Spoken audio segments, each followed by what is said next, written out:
Real talk, walang matinong babae ang mang-iiwan ng basta-basta sa responsableng lalaki. Dahil ang totoo, hindi naman nila kailangan lahat ng pera mo or call time na oras mo.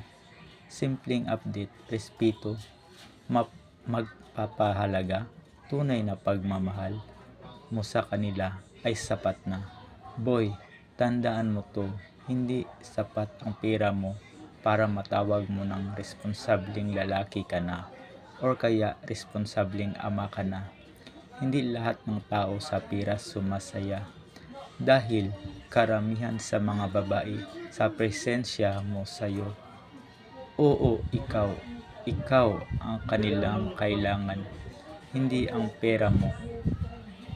Guys, please subscribe and share my channel para update kayo lagi sa mga videos ko. Salamat po.